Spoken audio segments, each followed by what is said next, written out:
আসসালামু আলাইকুম রহমতুল্লাহি ওয়া বারাকাতুহু।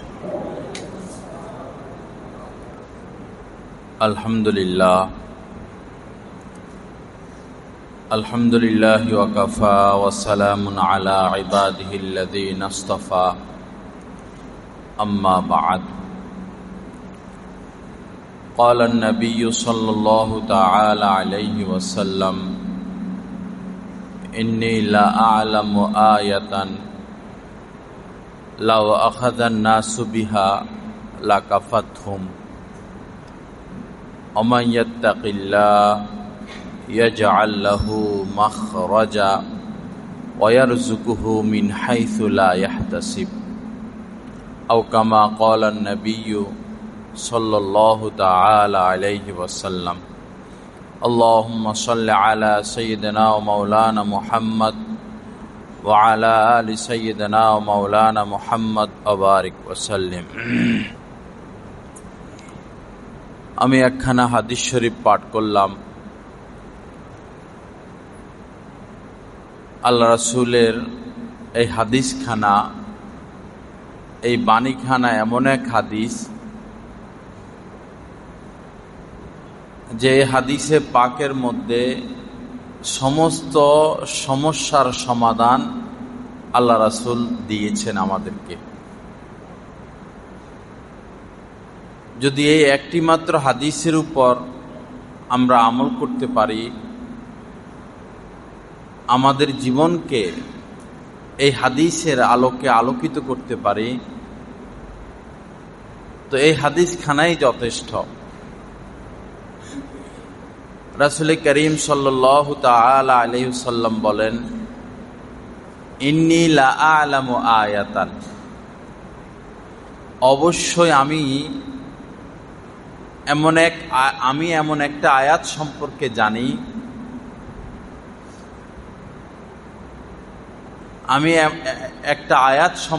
জানি, লাউ আখাযান নাসু বিহা, যদি মানুষ এ আয়াতে কারিমার উপর আমল করে, এ আয়াত অনুযায়ী জিন্দেগি গড়ে, লাকাফাত হুম, তাহলে এই একখানা আয়াতই তার জন্য যথেষ্ট হয়ে যাবে। সেটা কি? আমাইয়াত্তাকিল্লাহ, আল্লাহ পাক বলেন যে তাকওয়া অবলম্বন করবে, আল্লাহকে ভয় করে চলবে। আমাইয়াত্তাকিল্লাহ, যে আল্লাহকে ভয় করে চলবে, আল্লাহ পাক সমস্ত বিপদ মুসিবত থেকে বের হওয়ার, উদ্ধার হওয়ার এক পথ তার জন্য খুলে দিবেন। ওয়ারযুকুহু মিন হাইসু লা ইয়াহতাসিব, এবং আমাদের যে রিজিকের পেরেশানি, রিজিক বলতে জীবনোপকরণ, অক্সিজেন এটাও রিজিক, পোশাক পরিচ্ছদ এটাও রিজিক, এবং ভালো ব্যবহার, ইজ্জত সম্মান, ভালো অবস্থানে থাকা, ভালো পরিবেশে থাকা, এটাও রিজিক। তো ওয়ারযুকুহু মিন হাইসু লা ইয়াহতাসিব, এমন এমন স্থান থেকে আল্লাহ পাক তার জন্য রিজিকের ফয়সালা করবেন যেটা সে কখনো ভাবতেও পারে নাই, এমন জায়গা থেকে রিজিক চলে আসবে। শর্ত কি? শর্ত হলো তাকে তাকওয়া অবলম্বন করতে হবে, আল্লাহর ভীতি অর্জন করতে হবে, সমস্ত গুনাহ আর নাফরমানি থেকে বেঁচে থাকতে হবে। দীর্ঘদিন যাবৎ করোনা চলতেছে, এখন ভ্যাকসিনও আবিষ্কার হলো। তো এই ভ্যাকসিনই কিন্তু যে পুরোপুরি সমাধান এরকম না। আমাদের চোখের সামনেই ভ্যাকসিন নিয়েছেন 2 ডোজই, এরপরেও আক্রান্ত, এরপরেও করোনা নিয়েই মৃত্যু।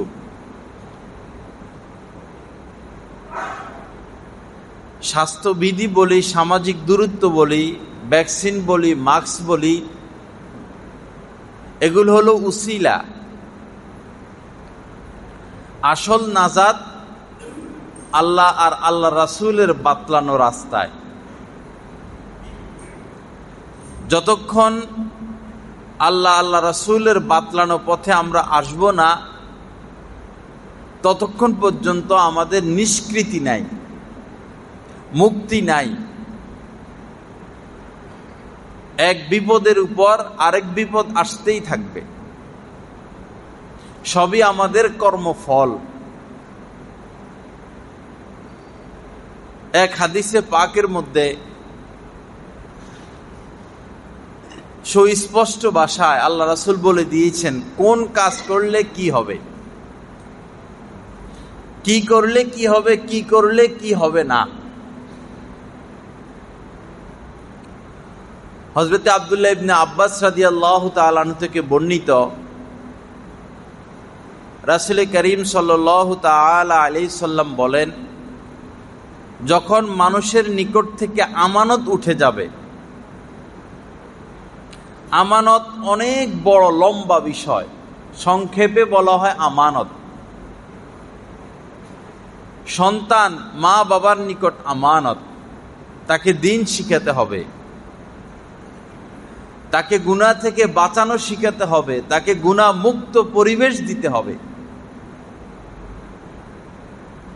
আমরা তো শুধু অর্থ দেই,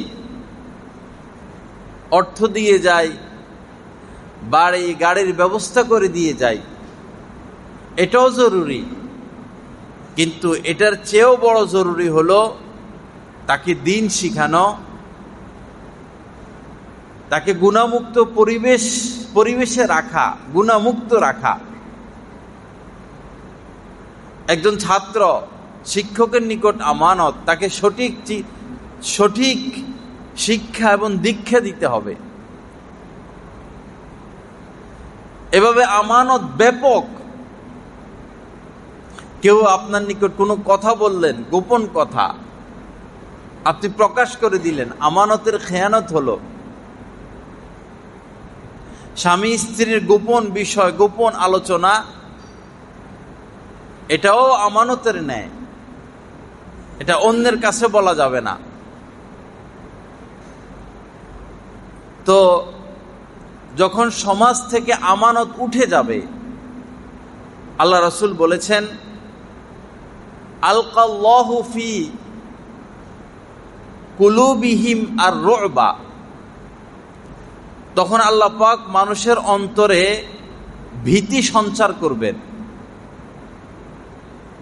বিভিন্ন ধরনের ভয়ে ওই মানুষ আক্রান্ত থাকবে। স্ত্রী নিয়ে ভয়, সন্তান নিয়ে ভয়, সম্পদ নিয়ে ভয়, নিজের জান নিয়ে ভয়, ইজ্জত নিয়ে ভয়, কখন ফকির হয়ে যায়, কখন দরিদ্র হয়ে যায়, এটা নিয়ে ভয়। ভয় আর ভয় তার ভিতরে কাজ করবে। এরপরে রাসূল করিম সাল্লাল্লাহু আলাইহি সাল্লাম বলেন, মা ফাশা জিনা ফি কওমিন ইল্লা কাসুরা ফিহিম আল মাউত। যখন জিনা ব্যভিচার ছড়িয়ে পড়বে, ব্যাপক হবে, তখন মানুষের মধ্যে মৃত্যু বেড়ে যাবে। অন্য বর্ণনা এসেছে ওখিজু বিসানাতি, তখন তারা দুর্ভিক্ষে আক্রান্ত হবে। আমরা লক্ষ্য করলে বুঝতে পারবো, করোনায় সবচেয়ে যে রাষ্ট্রগুলোতে মানুষ বেশি মারা গিয়েছে, ওই রাষ্ট্রগুলোর মধ্যে জিনাও বেশি। প্রথম বিশ্বযুদ্ধ, দ্বিতীয় বিশ্বযুদ্ধে যারা মারা গিয়েছিল তাদের মধ্যেও জিনা ব্যাপক ছিল। এবং হাদিসে বর্ণিত যে মহাযুদ্ধ সামনে আসতেছে, মহাযুদ্ধের বাণী আল্লাহ রাসূল দিয়ে দিয়েছেন। সেই যুদ্ধেও ওই সমস্ত লোকরাই বেশি নিহত হবে যাদের মধ্যে জিনা ব্যাপক। এখন আমাদের মুসলমানদের পরিবেশে, সমাজেও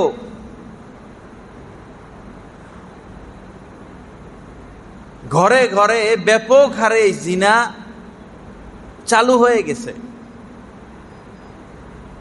এক তো এটার কারণ হলো মেয়ে বিয়ের উপযুক্ত হয়, মা বাবা তাকে বিয়ে দেয় না। উচ্চ শিক্ষিত করবে, ডাক্তার বানাবে, ইঞ্জিনিয়ার বানাবে, এদিকে তার যৌবন শেষ হয়ে যায়। শিক্ষা নিষেধ না, তার বিয়ের সময় হয়েছে, তাকে বিয়ে দিয়ে দেন। এখন এটা তার উপর ফরজ, আপনাদের উপর দায়িত্ব। যথা সময় যদি তাকে বিবাহ দেওয়া না হয়, তো তার যে শারীরিক চাহিদা, সে চাহিদা মিটানোর জন্য সে তো জিনা লিপ্ত হবেই।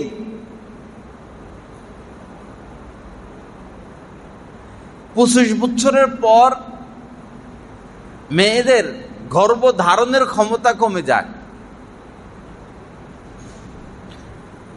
একটা সন্তান যদি মায়ের পেট থেকে হৃষ্টপুষ্ট হয়ে আসে, ওটা হৃষ্টপুষ্ট থাকে। দুর্বল হয়ে আসলে ওকে সবল করা বড় মুশকিল। 25 বছরের পর মেয়েরা আর সুস্থ সন্তান, ওই হৃষ্টপুষ্ট সন্তান সাধারণত প্রসব করতে পারে না, দুর্বল হতে থাকে। তা আমাদের সমাজে আমরা বেশি শিক্ষার লোভে ওই মেয়েদেরকে 30-এর পরে বিবাহ দেই। 25, 26, 27, 28, 35। ঠিক তদ্রূপ ছেলেদের ব্যাপারেও ছেলেরা বিবাহের উপযুক্ত হয়, মা বাবা বলে যে সে তো এখনো নিজের পায়ে নিজে দাঁড়াইতে পারে নাই, এ তো ছোট বাচ্চা। 20 হয়ে গেল, 25 হয়ে গেল, এখনো ছোট বাচ্চা।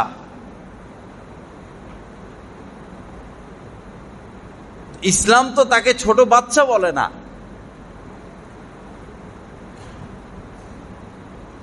এক নারী দর্শন হলো, তো বিচারপতি বিচার করলেন, কি সম্পূর্ণ মাফ করে দিলেন ছেলেকে, কোনো শাস্তি তার হলো না। কেন? ছেলের বয়স, মানে ছেলে শিশু, ছেলে শিশু, এজন্য তার কোনো বিচার হলো না। তো তার বয়স কত? 17 বছরেও সে শিশু। যে শিশু জন্ম দেওয়ার ক্ষমতা রাখে, সে কিভাবে শিশু হলো? সে তো এখন শিশু জন্ম দেওয়ার ক্ষমতা রাখে।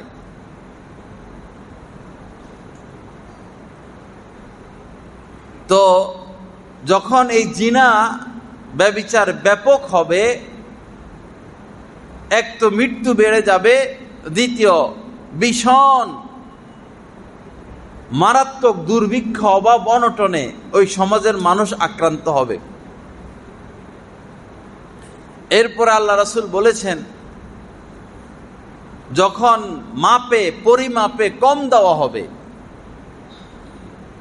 মাপে পরিমাপে কম দেওয়া হবে, তখন রিজিক উঠে যাবে, রিজিকের বরকত শেষ হয়ে যাবে। যখন ন্যায় বিচার উঠে যাবে, যখন সমাজের মধ্যে ন্যায় বিচার উঠে যাবে, ন্যায় বিচার থাকবে না, তখন রক্তপাত, হত্যা বেড়ে যাবে, রক্তপাত বেড়ে যাবে, খুন বেড়ে যাবে। গত 2 দিন আগে খবরে আসছে, একটা ছোট মেয়ে 4 থেকে 5 বছর হবে, বিকেলবেলা হারাইয়া গেল। তো পরের দিন তাকে পাওয়া গেল গলা কাটা অবস্থায়।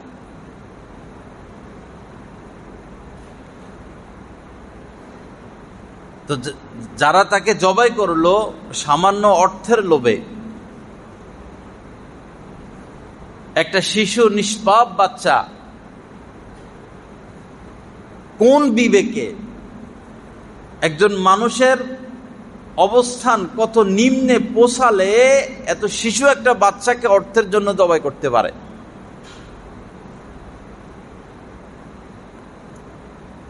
তো যখন ন্যায় বিচার উঠে যাবে তখন রক্তপাত বেড়ে যাবে,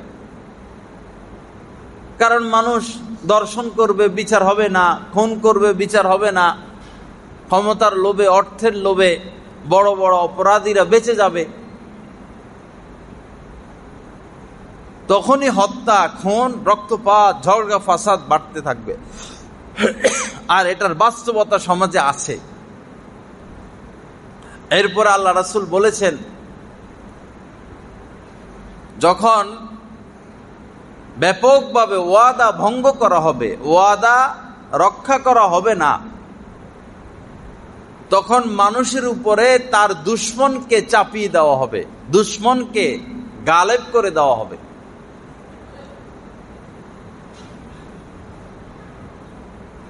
তা আল্লাহ রাসূলের কথা, এটার কোনো পরিবর্তন হবে না। যা বলেছেন তাই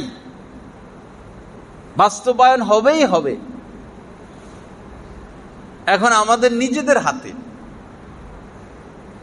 আমাদের নিজেদের হাতে সবকিছু। মাখলুক কিছুই করিতে পারে না, এটা মুরজিয়াদের আকীদা।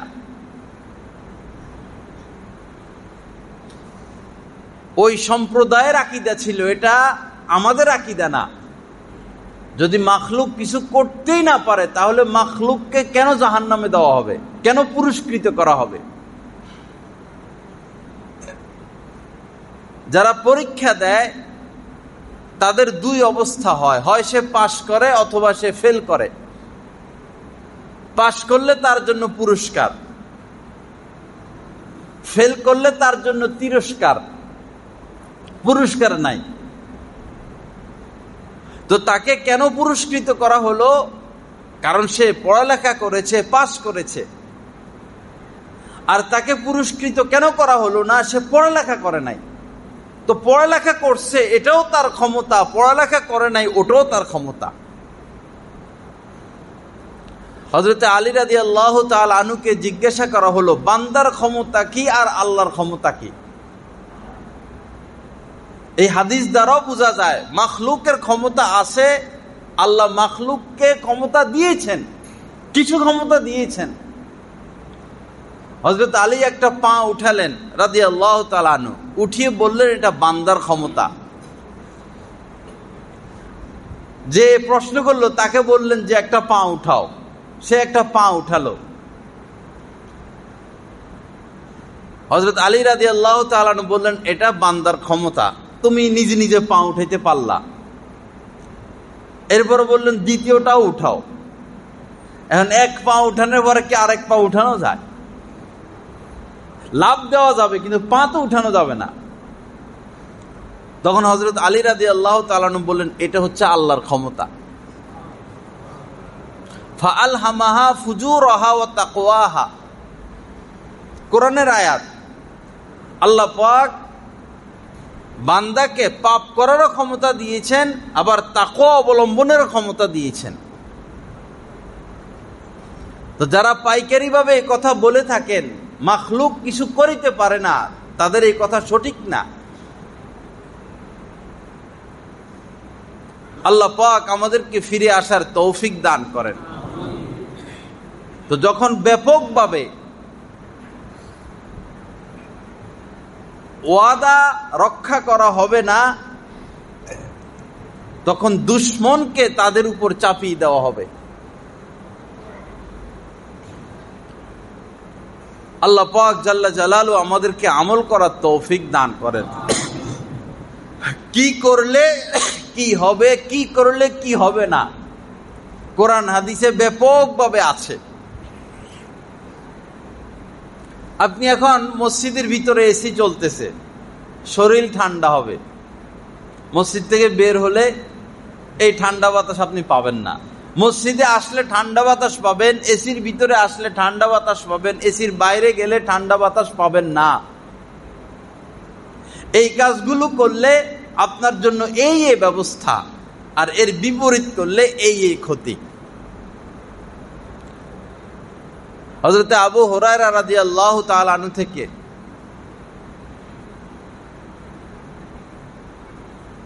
হযরত আবু দারদা রাদিয়াল্লাহু তাআলা আনহু থেকে একটা হাদিস বর্ণিত আছে, মিশকাত শরীফের হাদিস। আল্লাহ রাসূল বলেন যে আল্লাহ পাক বলেছেন হাদিসে কুদসি, ইন্নী আনাল্লাহ, নিশ্চয় আমি আল্লাহ, লা ইলাহা ইল্লা আনা, আমি ব্যতীত কোনো ইলাহ নাই। আমি সমস্ত বাদশাদের বাদশা।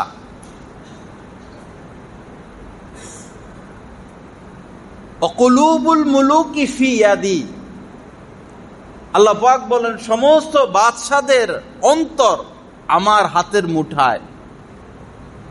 খুব খেয়াল করে শুনবেন, কুলুবুল মুলুকি ফি ইয়াদি, সমস্ত বাদশাদের অন্তর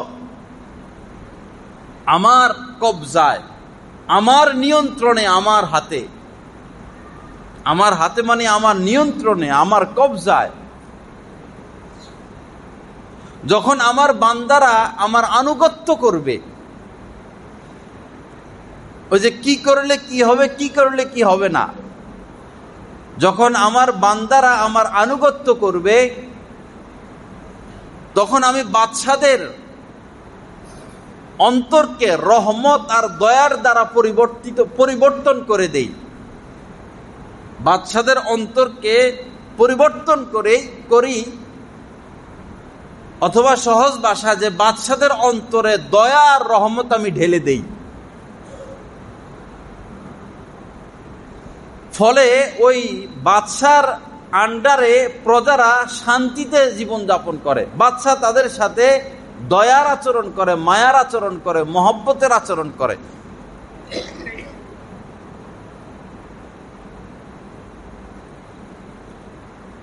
আল্লাহ পাক বলেন যখন আমার বান্দারা আমার সাথে নাফরমানি করে, আমার বান্দারা আমার নাফরমানি করে, আমার অবাধ্য হয়, তখনও আমি বাদশাদের অন্তরকে পরিবর্তন করে দেই। এই পরিবর্তন অর্থাৎ তাদের অন্তরকে আমি কঠোর করে দেই, কঠিন করে দেই। অর্থাৎ তাদের অন্তরে কঠোরতা আমি ঢেলে দেই। ফলে সে তার অধীনস্থ প্রজাদের উপরে, অধীনস্থ প্রজাকে বিভিন্ন ধরনের কষ্ট আর পেরেশানিতে আক্রান্ত করে, নির্যাতন করতে থাকে। নির্যাতনের স্টিম রোলার সে মানুষের উপর চালাতে থাকে। তো কথা পরিষ্কার, যদি আল্লাহর আনুগত্য করি, আল্লাহর কথা মেনে চলি, আল্লাহ এমন বাদশা দিবেন যে বাদশা আমাদের সাথে দয়ার আচরণ করবে। আর যদি আল্লাহর নাফরমানি করি, এমন বাদশা দিবেন বা বাদশাদের অন্তর এমন পরিবর্তন করে দিবেন যে কঠোর হয়ে যাবে, কঠিন হয়ে যাবে, অসন্তুষ্ট হয়ে যাবে, তারা ক্ষিপ্ত হয়ে যাবে। তখন প্রজাদের উপরে তারা স্টিম রোলার চালাতে থাকবে। এরপরে আল্লাহ পাক আসল কথা বলে দিলেন একই হাদিসে, ফালা তুশগিলু আনফুসাকুম বিদ্দুআই আলাল মুলুক। সুতরাং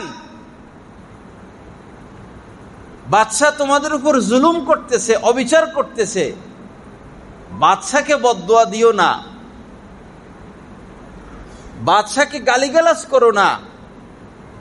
ওয়ালাকিন আশগিলু আনফুসাকুম বিযিকরি ওয়াত তাদাররুই, বরং তোমরা আমার জিকিরে আত্মনিয়োগ করো, আমার জিকিরে, আমার স্মরণে, আমার আনুগত্যে তোমরা আশগিলু লিপ্ত হয়ে যাও, ওয়াত তাদাররুই, এবং অহংকার মুক্ত হও, বিনয়ী হও। কাই আকফিয়াকুম মুলুকাকুম, যেন তোমাদের বাদশাদের জুলুম অবিচারের জন্য আমি তোমাদের জন্য যথেষ্ট হয়ে যাই।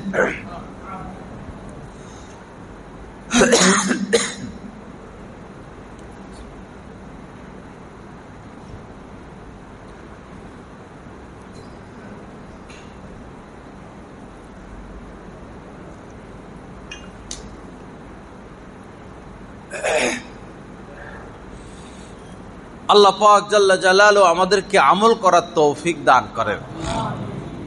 তো কিসে লিপ্ত হতে বলছেন? আশগিলু আনফুসাকুম বিযিকরি ওয়াত তাদাররুই, দুইটা কথা বলেছেন। জিকিরের অর্থ ব্যাপক, আল্লাহ আল্লাহ জিকির করা এটাও জিকির, মনে মনে আল্লাহকে স্মরণ করা এটাও জিকির, আল্লাহর আলোচনা, এখন যে আল্লাহর আলোচনা হচ্ছে এটাও জিকির, আল্লাহ পাকের হুকুমগুলো মানা এটাও জিকির, আল্লাহর আনুগত্য করা এটাও জিকির। তো আশগিলু আনফুসাকুম বিযিকরি, তোমরা আমার জিকিরে লিপ্ত হও, আমার আনুগত্যে আত্মনিয়োগ করো। আরেকটা হলো তাদাররুই, বিনয়ী হও, বিনয়তা নম্রতা অবলম্বন করো, অহংকার প্রদর্শন করো না, বাহাদুরি দেখাইও না, নিজেকে কিছু মনে করো না। নিজেকে কিছু মনে করা, নিজেকে বড় মনে করা, এই গুণ, এই সিফত, এই বৈশিষ্ট্য, এই অধিকার আল্লাহ পাক কেবলমাত্র আল্লাহর জন্যই রেখেছেন। ইন্নাহু লা ইউহিব্বুল মুস্তাকবিরিন।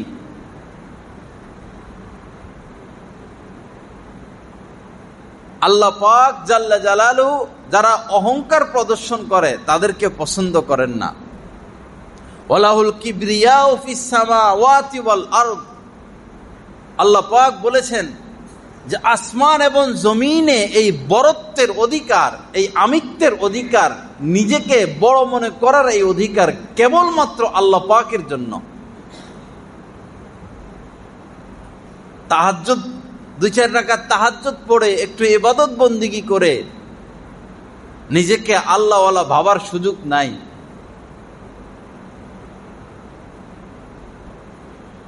দান সদকা করে দানবীর সাজার সুযোগ নাই। ভালো কর্ম করে নেককার মনে করা, নিজেকে ভালো মনে করার সুযোগ নাই। ওয়ালা তুযাক্কু আনফুসাকুম। তো এই দুই গুণ যদি আমরা অবলম্বন করি, পৃথিবীর যে কোনো রাষ্ট্রের নাগরিক সে হোক না কেন, পৃথিবীর যে কোনো রাষ্ট্রের নাগরিক তারা হোক না কেন, বাদশার জুলুম অবিচার থেকে আল্লাহ নিজে তাদেরকে হেফাজত করবেন। আল্লাহ পাক জাল্লা জালালু আমাদেরকে আমল করার তৌফিক দান করেন। তো কি করলে কি হবে, কি করলে কি হবে না? চোখের সামনে কাটা, কাহারো চোখের সামনে কাটা, এখন সে দেখলো কাটা, পা কেন দিবে? কারণ সে তো সুস্থ মস্তিষ্কের অধিকারী। সে কাটার উপরে পা রাখলো না, কদম দিল না, তো কি হলো? কাটা তার পায়ে ঢুকলো না। এখন যদি সে কাটার উপরে পা দেয়, কদম দেয়, কি হবে? তার পায়ে কাটা ঢুকবে। এটা তো স্বাভাবিক কথা। পাগল তো পাগল, কিন্তু সে, যারা একদম বেশি অসুস্থ না, ওই পাগলরাও সাধারণত আগুনে ঝাঁপ দেয় না, আগুন ধরে না। পাগল গাড়ি যাইতেছে, গাড়ির নিচে চলে যায় না, সাইড দিয়ে দেয় গাড়িকে, এমনি পাগল। আমরা তো সুস্থ মস্তিষ্কের অধিকারী, বিবেক সম্পন্ন মানুষ। আল্লাহ পাক মানুষকে এক আজীব বিবেক দিয়েছেন, জ্ঞান দিয়েছেন, বুদ্ধি দিয়েছেন, অন্যান্য মাখলুককেও জ্ঞান দিয়েছেন, কিন্তু তাদের জ্ঞান মানুষের জ্ঞানের সমতুল্য না। মানুষ তার ভালো মন্দ বুঝে নিজেকে আত্মরক্ষা করতে পারে। তো আল্লাহ রাসূল যে ভবিষ্যৎবাণীগুলো দিয়েছেন, এই এই কাজ করলে তোমরা বিপদগ্রস্ত হয়ে যাবা, তো কেন আমরা রাসূলের এই বাণীগুলোকে গ্রহণ করি না? এরপরে গ্রহণ না করার কারণে যখন আমরা বিপদগ্রস্ত হই তখন হায় আফসোস, হায় আফসোস, আল্লাহ আমারে এত বিপদ দিল।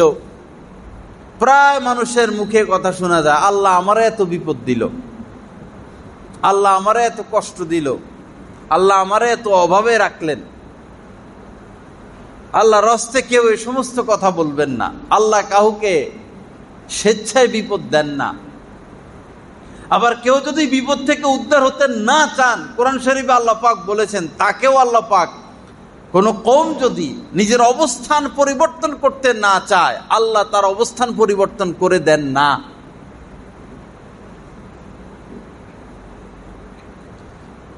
আপনার কাছে চায় না, কেউ আপনার কাছে চায় না, আপনি কি তাকে 10 কোটি টাকা দিবেন? আপনার মহল্লার মানুষ বা আরেক দেশের মানুষ আপনার কাছে কিছু চায় না, আপনারে ডাকে না, আপনারে চিনে না, আপনারে মহব্বত করে না, আপনি তার হাতে 10 কোটি টাকার বান্ডিল দিবেন, চেক দিবেন? দিলেও তো এটার কোনো দাম নাই, কদর নাই। তো আল্লাহর কাছে চাইতে তো হবে। নিজের অবস্থান পরিবর্তনের জন্য আল্লাহর কাছে চাইতে হবে, চেষ্টা তদবির করতে হবে। যুদ্ধের ময়দানে যুদ্ধ রাসূলও করেছেন। যুদ্ধের আগে আল্লাহ রাসূল দোয়া করতেন, আগ মুহূর্ত দোয়া করতেন, ওই অবস্থায়ও দোয়া করতেন। শুধু যে দোয়া করতেন তা না, যুদ্ধ করতেন। এবং তিনি যুদ্ধের পোশাক তো একটা পরলেও হয়। এক যুদ্ধে আল্লাহ রাসূল উহুদের যুদ্ধে 2টা লোহার পোশাক পরেছেন, ডবল। তো উপকরণ গ্রহণ করা, একটা ব্যবস্থা করা, উদ্যোগ নেওয়া, এটা নিষেধ না, বরং এটা শরীয়ত সম্মত। আজমিলু ফিত তলাব ওয়া তাওয়াক্কাল আলাল্লাহ। একটা কাজ, ভালো কাজ, ব্যবসা বা সামাজিক একটা কাজ, কল্যাণজনক একটা কাজ আপনি করবেন, উদ্যোগ নেন, সুন্দর উদ্যোগ নিব, কাজ করব সুশৃঙ্খল ভাবে, কিন্তু ভরসা করব আল্লাহ পাকের উপরে। দিবেন আল্লাহ, ভরসা আল্লাহর উপরে। যে অমুক ব্যবসা করি কোটিপতি হয়ে যাব, এরকম না। পরে টাইটানিকের মতো হবে যে এই জাহাজের কিছু হবে না, এটা এত বড় জাহাজ, সমুদ্রে কোনোদিন ডুববে না, ইনশাআল্লাহ বলে নাই। এরপরে সামান্য ওই বরফের সাথে আঘাত লাগে শেষ।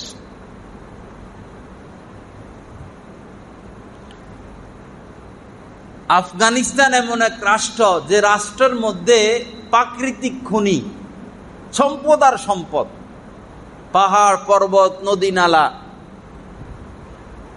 যদিও এই রাষ্ট্র এখন দরিদ্র, কিছু খনিও যদি তারা উঠাতে পারে, সৌদি কাতারের চেয়েও তারা ধনী রাষ্ট্র হয়ে যাবে। যার কারণেই এই আফগানিস্তানকে দখল করার জন্য যুগ যুগ ধরে সেই রাশিয়া পরাস্ত হওয়ার পরে ব্রিটেন, আমেরিকা তো সারা পৃথিবীর সব শক্তিধর রাষ্ট্র, নেটো নিয়ে হামলা করলো আফগানিস্তানে। তো কি হলো? খোদ আমেরিকার হাতে 7,000-এর উপরে পরমাণু বোমা, ফ্রান্সের হাতে বোমা, জার্মানির হাতে বোমা।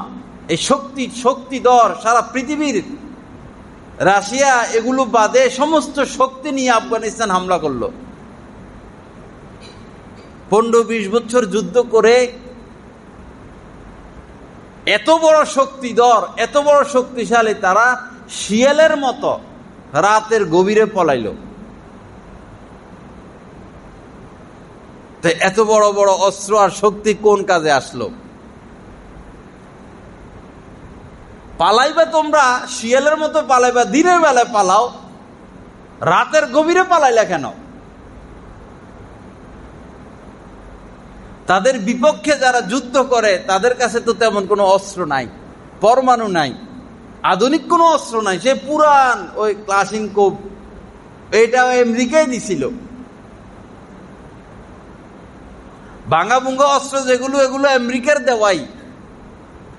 তার তো আর কোনো ব্যবসা নাই, কোনো মেল ফ্যাক্টরি নেই, কারখানা নাই, এই অস্ত্রের ধান্দাই করতে হয়। দুই যুদ্ধে দুই দেশের সাথে লাগাইয়া দেয়, লাগাইয়া তার অস্ত্র বিক্রি করে রাষ্ট্র তো চালাইতে হবে তাকে।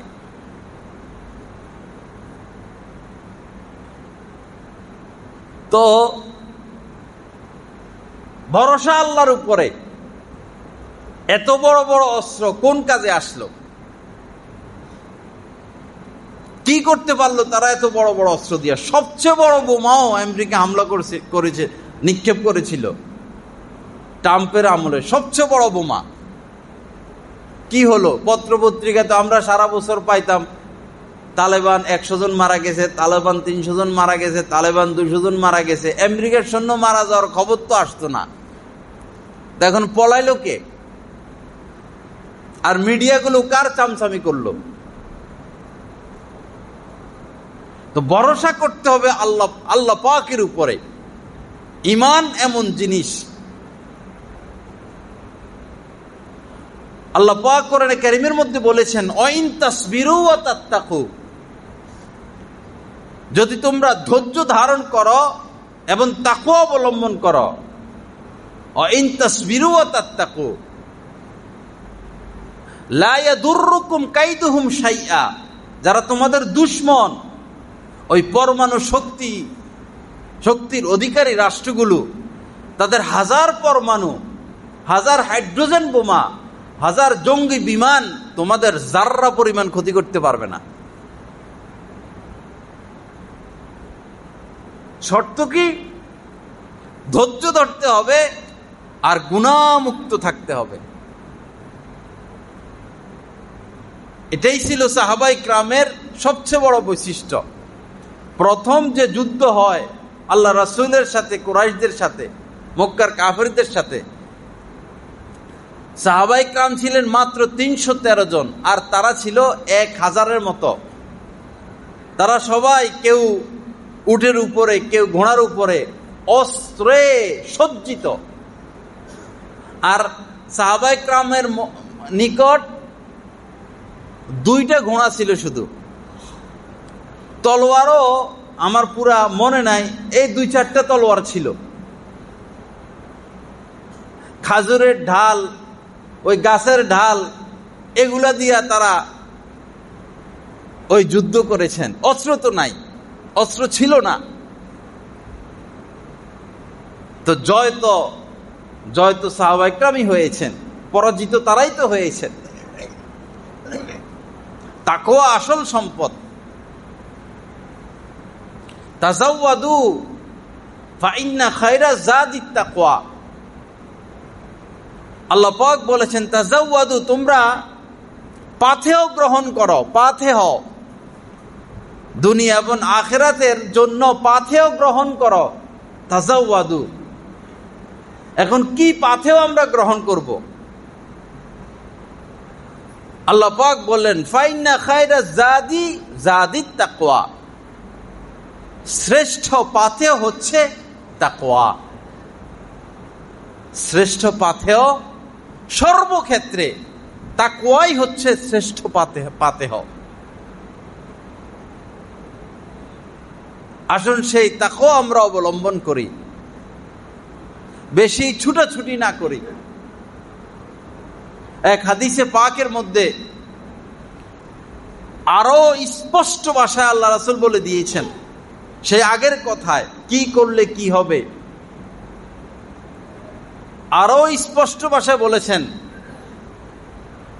মান কানাতিল আখিরাতু হাম্মাহু, যে জ্ঞানী মানুষ, বিচক্ষণ মানুষ কেবলই আখিরাতকে টার্গেট করবে, আখিরাতকে উদ্দেশ্য বানাবে। মান কানাতিল আখিরাতু হাম্মাহু, যার উদ্দেশ্য আখিরাত, উদ্দেশ্য পরকাল, জাআলাল্লাহু গিনাহু ফি কলবিহি, আল্লাহ পাক তার ধনে তাকে ধনী করে দিবেন। অর্থাৎ আল্লাহ পাক তাকে সমস্ত মাখলুক থেকে অমুখাপেক্ষী করে দিবেন, তাকে সে বেনিয়াজ হবে। সে কোনো রাষ্ট্রের গদির উপরে থাকবে না সত্য, কিন্তু বাদশার থেকেও সে বড় বাদশা থাকবে। ও জামা সামলাহু, যে আখিরাতকে টার্গেট করবে, যার উদ্দেশ্য আখিরাত, জামা সামলাহু, আল্লাহ পাক তার সমস্ত কাজকর্মকে, তার গোছানো বিষয়কে আরো গুছিয়ে দিবেন, সমস্ত কাজকর্মকে গুছিয়ে দিবেন। আল্লাহ পাক তার সব কিছুকে হেফাজতে রাখবেন। ও আতাতহুদ দুনিয়া ওয়াহিয়া রাগিমা, সে যে না খেয়ে মারা যাবে এমন না। কোন দিনদার মানুষ না খেয়ে মারা যায় না, কোন আল্লাহওয়ালা মানুষ না খেয়ে মারা যায় না, তাদের রিজিকের অভাব থাকে না। হযরত থানভী রহমতুল্লাহ আলাইহির উস্তাদ শাইখুল হিন্দ হযরত মাহমুদুল হাসান রহমতুল্লাহ আলাইহি উস্তাদ ছাত্রের বাড়িতে গেলেন দেখা করতে। ছাত্র হইল হযরত মাওলানা আশরাফ আলী থানভী রহমতুল্লাহ আলাইহি। এখন উস্তাদ আসতেছেন, আপ্যায়ন করতে হবে না? আমরা যারা ধনী মানুষ, বাড়ির মালিক, কারখানার মালিক, গাড়ির মালিক, তারা কি আপ্যায়ন করি, আর আলেমরা কি আপ্যায়ন করে? যদি কেউ আলেমদের আপ্যায়ন কখনো গ্রহণ করে থাকে, তাহলে বুঝবে যে আলেমদের আপ্যায়ন কেমন, রুচি কেমন। তো হযরত থানভী আপ্যায়ন করলেন তার ওস্তাদকে। কয় আইটেমের খানা পেশ করলেন?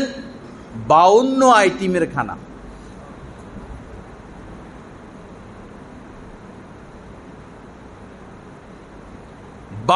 আইটেম খানা পেশ করলেন তার ওস্তাদের সামনে।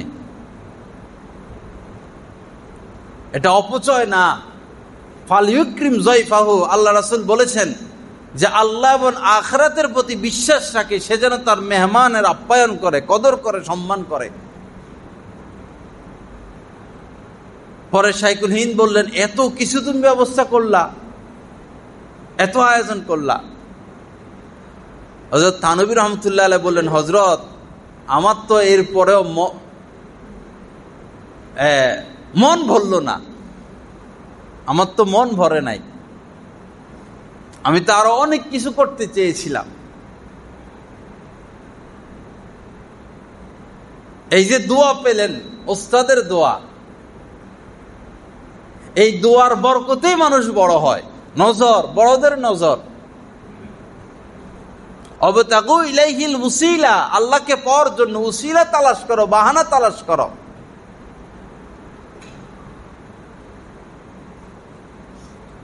কে কিভাবে দোয়া পেয়ে যায় আর কোন দোয়ায় কে বড় হয়ে যায়? আব্দুল্লাহ ইবনে আব্বাস রাদিয়াল্লাহু তাআলা আনহু ছোট ছিলেন রাসূলের জামানায়, রাসূলের চাচাতো ভাই, ছোট ছিলেন।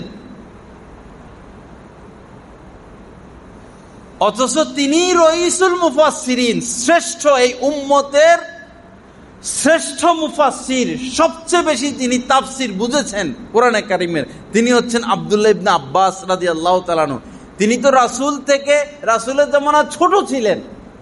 হযরত ওমর রাদিয়াল্লাহু তাআলা আনহু আব্দুল্লাহ ইবনে আব্বাস থেকে কোরআনের তাফসির জিজ্ঞাসা করতেন। অথচ রাসূলের জামানাতে তিনি ছোট ছিলেন, বাবু ছিলেন।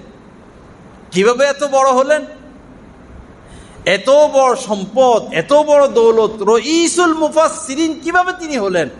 একটু দোয়া, একটু নজর পেয়েছেন, দোয়া পেয়েছেন। কিভাবে? রাসূল ইস্তেনজায় গেলেন, প্রাকৃতিক ডাকে সাড়া দিলেন। রাসূল তাকে কিছু বলেন নাই,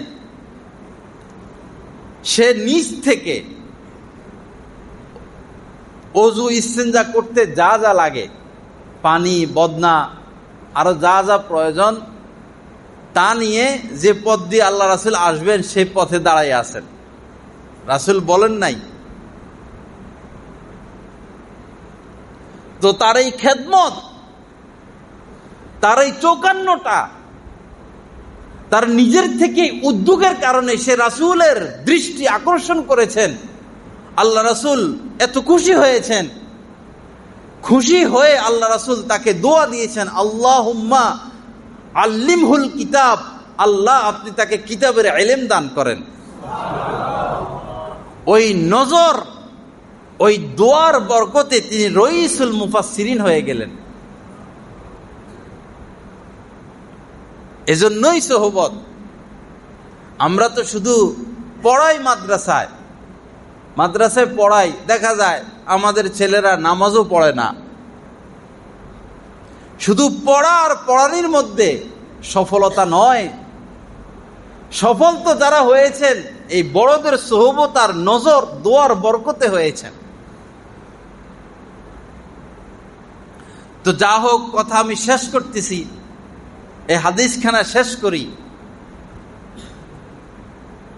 যে আতাতহু দুনিয়া ওয়াহিয়া রাগিমা, যারা কেবলই আখিরাতকে উদ্দেশ্য করবে, মান কানাতিল আখিরাতু হাম্মাহু, যারা আখিরাতকে টার্গেট বানাবে, আখিরাতকে উদ্দেশ্য করবে, আতাতহু দুনিয়া ওয়াহিয়া রাগিমা, দুনিয়া তাদের কাছেও আসবে কিভাবে? ছোট হয়ে, লাঞ্ছিত হয়ে, নিকৃষ্ট হয়ে, নিজে ছোট হয়ে। তো তাদের তিন সম্মান। এক সম্মান হলো যে আল্লাহর ধনে তারা ধনী হবে, আল্লাহ তাদের সমস্ত যত বিষয় আছে আল্লাহ নিজে ব্যবস্থা করে দিবেন, আয়োজন করে দিবেন, হেফাজত করবেন, এবং দুনিয়া নিকৃষ্ট আকারে তাদের কাছে উপস্থিত হবে। পক্ষান্তরে অমান কানাতিদ দুনিয়া হাম্মাহু, যে হতবাগা কপাল পোড়া দুনিয়াকে টার্গেট বানালো,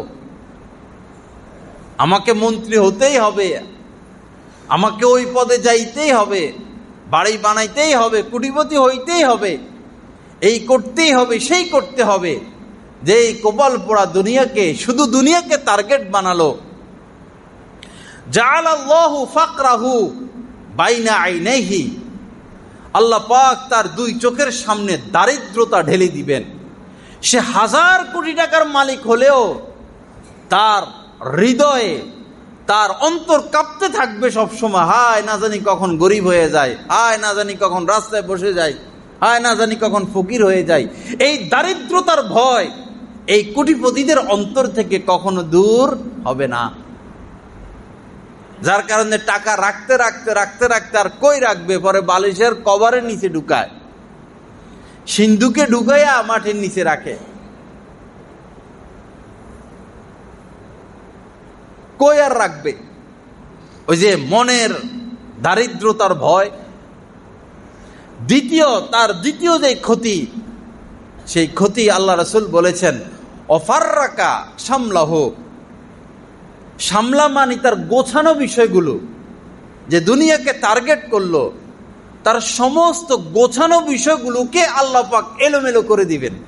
ফাররাকা, সে সব কিছুকে গুছিয়ে আনবে, সাজিয়ে আনবে, আবার অটোমেটিকলি এটা ছড়িয়ে পড়বে। তার মাথার পেরেশানি আর অস্থিরতা কখনো দূর হবে না, তার টেনশন দূর হবে না, সে শান্তির ঘুম, আরামের ঘুম ঘুমাতে পারবে না। কেউ ইচ্ছে করলে ঘুমাইতে পারে না, ঘুম আল্লাহর নিয়ামত। আপনি ঘুমের ওষুধ খেয়ে ঘুমাবেন কয়দিন, এরপর তো সব জ্বলে যাবে, ডাক্তার আপনাকে আর ঘুমের ওষুধ দিবে না, আর ওইটার কার্যকারিতাও আস্তে আস্তে থাকবে না। তো তার তৃতীয় নাম্বার ক্ষতি হলো যে, প্রথম ক্ষতি হলো তার চোখের সামনে দারিদ্রতা ঢেলে দিবেন, সে দারিদ্রতা ছাড়া আর কিছু চোখে দেখবে না। দ্বিতীয় হলো তার গোছানো বিষয়গুলো আল্লাহ পাক ছড়িয়ে ছিটিয়ে দিবেন। তৃতীয় যেটা আল্লাহ রাসূল বললেন যে, লাম ইয়াতিহি ইল্লা মা কুদ্দিরা লাহু, সে যে এই অস্থিরতা সম্পদের জন্য, সম্পদ গোছানোর জন্য, সঞ্চয়ের জন্য যে এক সকাল সন্ধ্যা দৌড়াদৌড়ি ছুটাছুটি, আল্লাহ রাসূল ফাইনাল বলে দিলেন যে মা কুদ্দিরা লাহু, আল্লাহ পাক তার জন্য যতটুকু সম্পদ রাখলেন, যতটুকু তার তাকদীরে আছে, যতটুকু তার ভাগ্যলিপিতে আল্লাহ পাক রেখেছেন, তাকদিরে রেখেছেন, এর থেকে যাররা পরিমাণও সে বেশি পাবে না।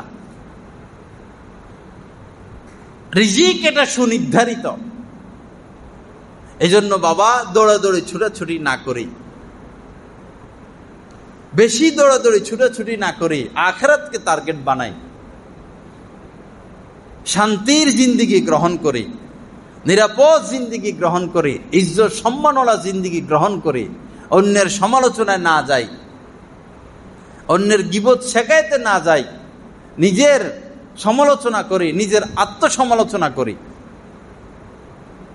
নিজের ভুল ত্রুটিগুলো সামনে আনি এবং ইসলাহের ফিকির করি। শুধু ইবাদত যথেষ্ট না, ইসলাহ করাইতে হবে, চিকিৎসা করাইতে হবে। ফামান আমানা ওয়া আসলাহা, ঈমান আনলো, এটার মধ্যে নেক আমল ঢুকে গেছে। আরেকটা রয়ে গেল ওয়া আসলাহা, চিকিৎসা করালো নিজের যে সমস্ত ভুল ত্রুটি আছে এগুলোর চিকিৎসা। এটা ফরজে আইন। সেজদার উপর সেজদা মারলে শুধু আল্লাহকে পাওয়া যাবে না, হজের উপর হজ, জাকাতের উপর জাকাত, ইবাদতের উপর ইবাদত, এটার দ্বারা নেকি পাওয়া যাবে, আল্লাহকে পাওয়া যাবে না, আল্লাহর হওয়া যাবে না। ইসলাহ করাইতে হবে। আপনার ভিতরে তো সমস্যা, এখনো দুর্নীতি, এখনো ঘুষ, এখনো সুদ, এখনো মিথ্যা, এখনো ধোঁকাবাজি, এখনো অহংকার, এখনো গীবত শেখায়, এখনো কুধারণা, এখনো অন্যের কল্যাণ দেখলে ভিতরে জ্বলে, অন্যের কল্যাণ সহ্য হয় না, অন্যের ভালো সহ্য হয় না। এই ইবাদত কি কামের? এই তাহাজ্জুদ কি কামের? আপনি ক্যান্সারে আক্রান্ত, আপনি খাইতেছেন প্যারাসিটামল। প্যারাসিটামল তো ক্যান্সারের চেয়ে ওষুধ না। আল্লাহ পাক আমাদেরকে ইসলাহের ফিকির নসিব করেন, গুনাহ থেকে বাঁচার তৌফিক দান করেন, আমাদেরকে পাপের সমস্ত পথ বর্জনের তৌফিক দান করেন। ওয়া আখির দাওয়ানা আলহামদুলিল্লাহি রাব্বিল আলামিন ওয়া সাল্লাল্লাহু আলা নবিয়্যিল কারীম।